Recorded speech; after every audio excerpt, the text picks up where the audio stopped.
শ্রীকৃষ্ণের মাথায় হঠাৎ প্রচন্ড ব্যথা শুরু হয়ে যায়। সবাই ভাবে যে শ্রীকৃষ্ণ হয়তো এক্ষুনি মরে যাবে, কারণ জঙ্গলে কোনো ডাক্তার ছিল না, কোনো ওষুধও ছিল না। রুক্মিণী দেবী তুলসী পাতা নিয়ে আসে, শ্রীকৃষ্ণকে খাওয়ায়, কিন্তু তুলসী পাতা খাওয়ার পর শ্রীকৃষ্ণের মাথা ব্যথা আরো বেড়ে যায়। তখন শ্রীকৃষ্ণ বলে, যদি কেউ নিজের পা থেকে ধুলো নিয়ে আমার মাথায় দাও, তাহলে হয়তো আমার মাথা ব্যথা ঠিক হয়ে যাবে। নারদ মুনি বলে, প্রভু এটা কি করে সম্ভব, এতে কত পাপ লাগবে, এটা ধারণারও বাইরে। জাম্ববতী বলে, আমি এটা করতে পারবো না। রুক্মিণী দেবী বলেন, আপনি যদি বলেন তাহলে আমি পান দিয়ে দিব, কিন্তু শ্রীকৃষ্ণের মাথায় আমি নিজের পায়ের ধুলো দিতে পারবো না।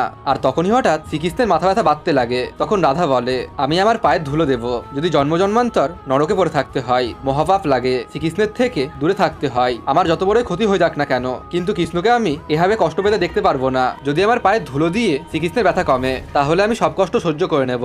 এবং রাধা নিজের পায়ের ধুলো শ্রীকৃষ্ণের মাথায় লাগাতেই যাবে। আর এই দৃশ্য দেখে সেখানকার সবাই অবাক হয়ে যায়। শ্রীকৃষ্ণের মাথায় রাধা নিজের পায়ের ধুলো লাগানোর পর শ্রীকৃষ্ণের মাথা ব্যথা কমে যায়।